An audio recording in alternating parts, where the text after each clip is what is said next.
Related में grasslands आते हैं। अब हम लोग ग्रासलैंड्स को पढ़ेंगे। तो आप हेडिंग डाल लीजिए इसमें, यहां से क्वेश्चन बहुत बार आया है, अमूमन आता है ग्रासलैंड से। तो आप हेडिंग डाल लीजिए इसमें, हिंदी में डालिए घास प्रदेशीय बायोम, या ग्रासलैंड बायोम्स हम लोग उनको कहते हैं अंग्रेजी में। ग्रासलैंड्स बायोम और हिंदी में घास प्रदेशीय बायोम। देखो, बायोम का मतलब केवल इतना है कि वो क्षेत्र जहां जीवन पाया जाता हो, और उस जीवन को यानी लाइफ पाई जाती हो, और उसको हम लोग कैटेगराइज कर सकते हो, यानी एक सेट में हम उसको रख सकते हो, बांट के रख सकते हो, फिक्स कर सकते हो। इसी को हम लोग बायोम कहते हैं। जैसे तालाब मान लीजिए, तालाब एक बायोम होगा, क्योंकि तालाब की जो लाइफ है वो एक तरीके की होगी, एक सेट में उसे बनाया जा सकता है, जो कि सब तालाबों में आपको देखने को मिलेगी। मछलियां मिलेंगी, कछुए मिल जाएंगे यानी एम्फीबियंस मिल जाएंगे, मगरमच्छ भी एम्फीबियंस होते हैं वो भी मिल जाएंगे, या कुछ और भी, यानी एम्फीबियंस भी मिलेंगे, वो जीव जंतु जो कि पानी और लैंड मास दोनों पर रह सकते हैं, और वो भी मिल जाएंगे जो पानी में रहने वाले हैं। तो चूंकि एक सेट बन गया वहां, एक ही प्रकार की लाइफ है, तो इसको हम लोग बायोम कहेंगे। बायोम और बायोस्फीयर में केवल इतना अंतर है कि बायोस्फीयर एक बड़ी इकाई होती है जिसमें जीवन पाया जाए, बायोम एक छोटी इकाई है जिसमें जीवन पाया जाता है। लेकिन बायोम को हम लोग एक सेट में बांट सकते हैं, एक सेट के रूप में उन्हें रखा जा सकता है ना। जैसे टी सेट, यानी टी सेट एक तरीके का होता है, उसमें चीजें निश्चित होती हैं, वैसे ही ये मतलब बायोम में भी, हर बायोम में लाइफ को एक सेट में रखा जा सकता है, जबकि बायोस्फीयर में बहुत सारे सेट होते हैं लाइफ के। बस इतना बात अंतर है। अब हम इसमें ग्रासलैंड्स बायोम देखेंगे। देखो, हम लोगों को ये पता है जहां बारिश ज्यादा होती है वहां डेंस फॉरेस्ट देखने को मिलता है, घने जंगल देखने को मिलेंगे। पूरे वर्ष भर वो हरे भरे रहते होंगे, ग्रीन रहते होंगे, एवरग्रीन, एवरग्रीन फॉरेस्ट कहते हैं।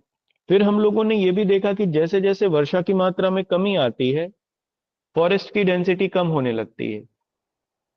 और जब वर्षा अगर और कम हो जाए, मान लो वर्षा की मात्रा 60 से 70 सेंटीमीटर प्रति वर्ष हो गई, एनुअल रेनफॉल इतनी ही है, तब फिर वहां पेड़ पौधे नहीं उगेंगे। पेड़ पौधे उगेंगे भी तो बहुत कम उगेंगे।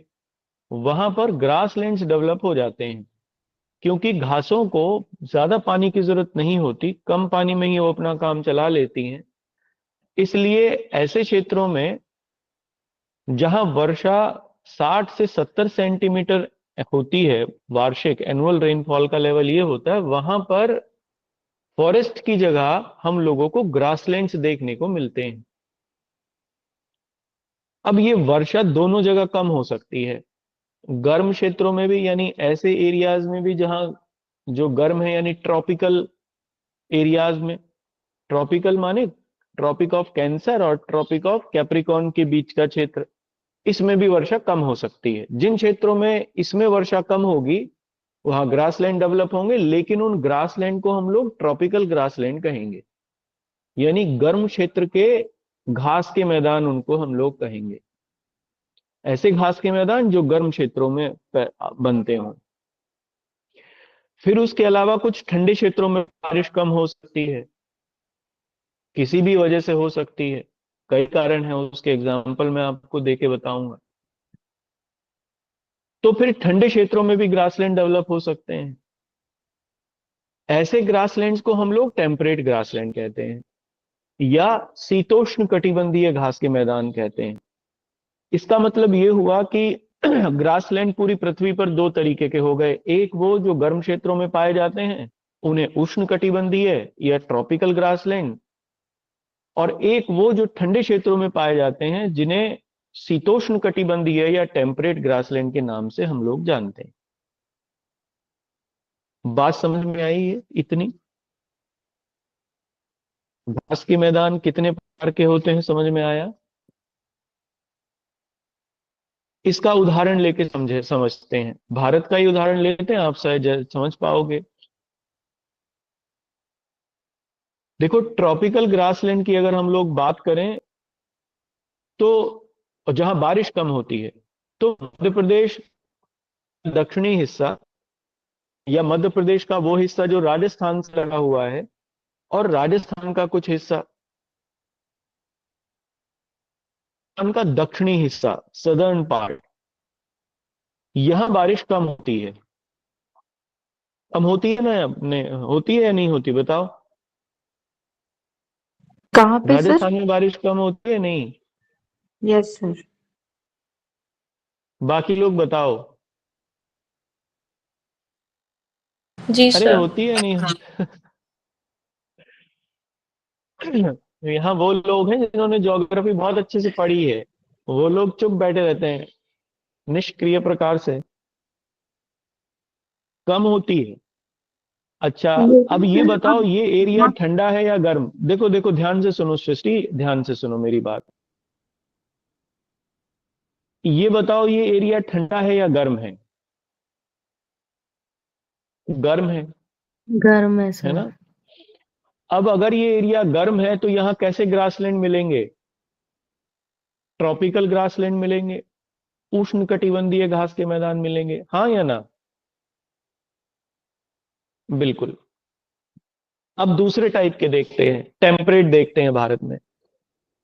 आप जब हिमालयाज में जाओगे, पहाड़ों पे की तरफ आप जाओगे, तो आपको ग्रासलैंड्स देखने को मिलेंगे। ये ग्रासलैंड ठंडे क्षेत्रों में विकसित हुए, इन्हें टेम्परेट ग्रासलैंड कहते हैं। जैसे हिमाचल में खजियार वगैरह, खजियार, चंबा, या कश्मीर में सोनमर्ग, गुलमर्ग। मर्ग माने ग्रासलैंड होता है। तो जो गुलमर्ग में, गुल जगह है, उसमें बना वो गुलमर्ग कहलाया, जो सोन जगह में बना वो सोनमर्ग कहलाया। ये सब ग्रासलैंड के नाम है और कुछ नहीं है। और ऐसे ही आपको उत्तराखंड में देखने को मिल जाएंगे। जब आप उत्तराखंड में जाएंगे तो वहां पर पयार नाम से ग्रासलैंड्स देखने को मिलेंगे। ये टेम्परेट ग्रासलैंड के नाम है। अब ये विकसित कैसे होते हैं? मैंने आपको मॉन्टेनियस रेनफॉल बताया था, मॉन्टेन रेनफॉल पढ़ाया था।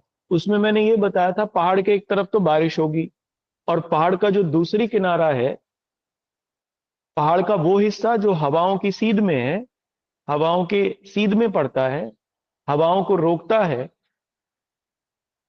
वहां बारिश होगी। हवाएं टकराएंगी उस किनारे से, और बारिश होगी। लेकिन हवाएं चूंकि पहाड़ से टकरा के ऊपर की ओर चढ़ के ऊपर की ओर से निकल जाएंगी, जो दूसरे किनारा है पहाड़ का, वहां बारिश नहीं होगी। यानी लीवर्ड साइड में बारिश नहीं होगी। इसलिए पहाड़ के एक तरफ तो आपको मिलेगा जंगल, फॉरेस्ट, जो हवाओं के आने की दिशा में है, और पहाड़ का दूसरे किनारा जो हवाओं के जाने की दिशा में के विपरीत में है, वहां आपको ग्रासलैंड डेवलप होते हुए दिखेंगे। इसीलिए हिमालयाज में ग्रासलैंड डेवलप हुए, टेम्परेट ग्रासलैंड। लुबना ने सही बताया, बुग्याल और कहते हैं इन्हें। उत्तराखंड में बुग्याल कहते हैं, बुग्याल और पयार कहते हैं। खजियार में, हिमाचल में इन्हें खजियार के नाम से जानते हैं। और कश्मीर में गुलमर्ग और सोनमर्ग, मर्ग के नाम से इन ग्रासलैंड्स को हम लोग जानते हैं। हाँ, चरनोजम तो मिट्टी होती है जिसमें ये उगते हैं, वो एक अलग बात है, यहां पर उसका जिक्र मत करना, वो सॉइल है। तो ये टेम्परेट ग्रासलैंड है इंडिया में। ये बात समझ में आई? टेम्परेट ग्रासलैंड कहां बनेंगे और क्यों बनेंगे? अच्छा, अब एक और बात मुझे सब लोग बताओ।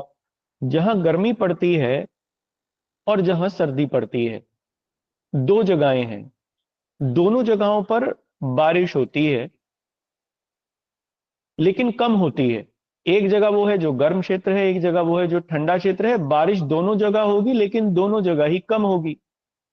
जब दोनों जगह बारिश कम होगी तो इसका मतलब दोनों जगह ग्रासलैंड डेवलप होंगे। फॉरेस्ट नहीं मिलेंगे, मिलेंगे तो बहुत कम मिलेंगे। अब इनमें भी मुझे ये बताओ, बारिश किस जगह ज्यादा होगी तुलनात्मक रूप से? गर्म जगह ज्यादा बारिश होगी या ठंडी जगह होगी? करेक्ट, बहुत बढ़िया। अब मुझे ये बताओ, इसका मतलब जो ट्रॉपिकल ग्रास लैंड है उसमें घास की ऊंचाई ज्यादा मिलेगी या नहीं? लंबी लंबी घास मिलेगी या नहीं? करेक्ट, बहुत बढ़िया। इसलिए ट्रॉपिकल ग्रासलैंड में घास की ऊंचाई ज्यादा होती है। टेम्परेट ग्रासलैंड में अगर आप पहाड़ पे जाओगे तो घास की ऊंचाई बहुत कम होती है। लश ग्रीन सी आपको एक चादर सी बिछी हुई दिखेगी पूरे ग्राउंड पर। घास की ऊंचाई इसमें 50 से 60 सेंटीमीटर से ज्यादा नहीं होती टेम्परेट ग्रासलैंड में, जबकि ट्रॉपिकल ग्रासलैंड में ये काफी लंबी हो जाती है घास। इसीलिए ट्रॉपिकल ग्रासलैंड को हम लोग सवाना के नाम से जानते हैं। सवाना ग्रासलैंड कहते हैं उन्हें, सवाना घास के मैदान कहते हैं उन्हें।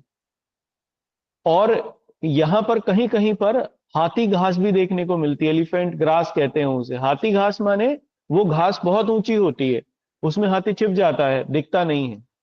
जैसे काजीरंगा में, आसाम में आप देखो काजीरंगा या मानस जो नेशनल पार्क है, वहां घास की ऊंचाइयां इतनी ज्यादा होती हैं कि हाथी गैंडे उसमें छिप जाते हैं। और चूंकि घास की ऊंचाई ज्यादा है, हर्बीवोरस को खाने के लिए खूब है, इसीलिए इन ट्रॉपिकल ग्रासलैंड में आपको बड़े हर्बीवोरस देखने को मिलेंगे। बात समझ में आई या नहीं? क्यों मिलेंगे हाथी और गैंडा आसाम के काजीरंगा में? साफ हुआ?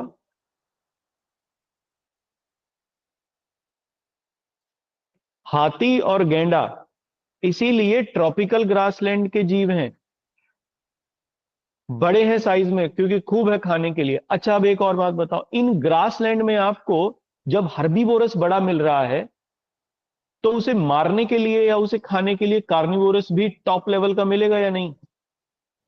जी सर। लॉयन मिलेगा या नहीं? लॉयन, टाइगर, है ना, ये मिलेंगे। इसीलिए आप देखो गुजरात में ही लॉयन मिलते हैं केवल भारत में, और वो भी गिर में, साउथ में है ये, क्योंकि गिर में ट्रॉपिकल ग्रासलैंड्स हैं और वहां बड़े हर्बीवोरस देखने को मिलते हैं। इसीलिए लॉयन घास के मैदानों का जीव है, ग्रासलैंड्स का जीव है, जंगल का नहीं है, फॉरेस्ट का नहीं है, क्योंकि साइज में बड़ा होता है वो। बाघ या टाइगर साइज में छोटा होता है लॉयन से। क्योंकि वो छोटा होता है इसलिए आसानी से पेड़ों के बीच में मूव कर सकता है, दौड़ भी सकता है, मार भी सकता है अपने शिकार को। लेकिन लॉयन नहीं, क्योंकि बड़ा है, उसको खुली जगह चाहिए शिकार के लिए।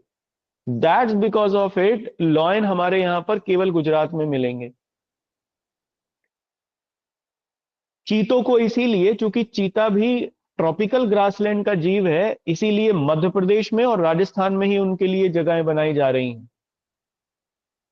गुजरात में भी उनको बनाया जा सकता है, आगे सरकार का प्लान है कि गुजरात में भी उनके लिए एक जगह बनाई जाएगी हैबिटेशन के लिए।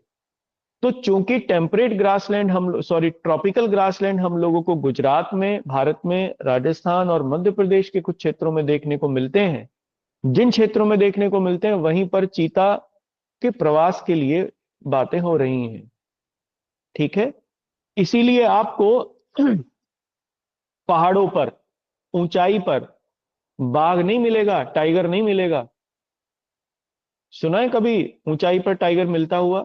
अब तो मिलने लगे हैं, क्योंकि अब बहुत संकट है, अब वाइल्ड लाइफ को संकट है, बाघ ने अपनी जगह छोड़ दी है। अब वो और शिकार के लिए ऊंचाई पर जा रहा है, लेकिन अदरवाइज तो बाघ ऊंचाई का जीव नहीं है। उसकी जगह ले लेता है हाइट में। अगर आप ऊपर की ओर जाओ पहाड़ में, तो उसकी जगह ले लेता है स्नो लेपर्ड, हिम तेंदुआ, बाघ की जगह। टॉप लेवल का कार्निवोरस है वो वहां पर। इसलिए स्नो लेपर्ड तो आपको देखने को मिल जाएंगे लद्दाख में, चाहे गंगोत्री या ग्लेशियर्स वगैरह के पास में, सियाचिन वगैरह में। लेकिन टाइगर नहीं मिलेगा। टाइगर 3,000 मीटर तक खत्म हो जाते हैं, 3,000 मीटर ऊंचाई तक, उसके ऊपर टाइगर नहीं मिलते। इसीलिए चाहे तो यहाँ पर उत्तराखंड में क्या नाम है उसका, अरे उत्तराखंड जिम में क्या है कॉर्बेट। ये, Jim Corbett. Jim Jim Corbett. Corbett, Raja ji, इन नेशनल पार्क में आप टाइगर को देख सकते हो। लेकिन आप अगर शिकारी देवी नेशनल पार्क को देखो, ऊपर जाके हिमाचल में जो लाहौल स्पीति के पास है, वहां नहीं मिलेगा, स्नो लेपर्ड मिलेगा।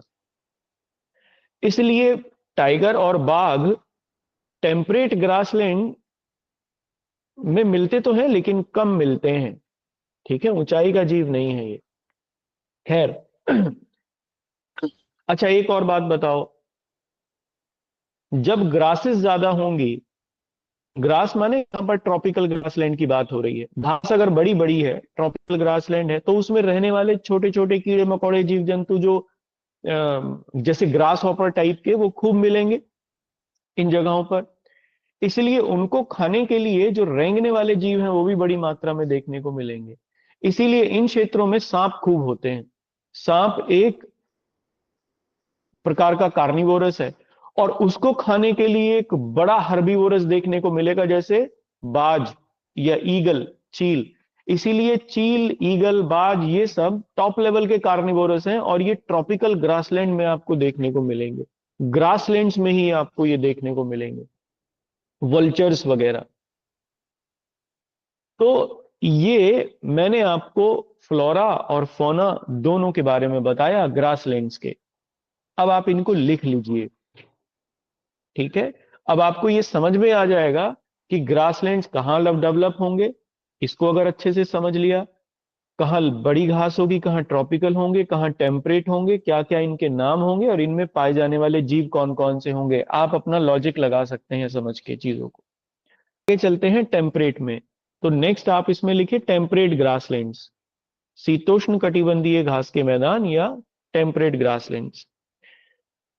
देखो, ये वहां मिलेंगे जहां ठंडा क्षेत्र होगा और बारिश कम होती होगी। तो लिखो। ठीक है, नोट में लिखना। देखो, ये ग्रासलैंड्स में चूंकि घास की ऊंचाई ज्यादा नहीं होती, और फिर घास सूखती रहती है और गलती रहती है उसी में ही,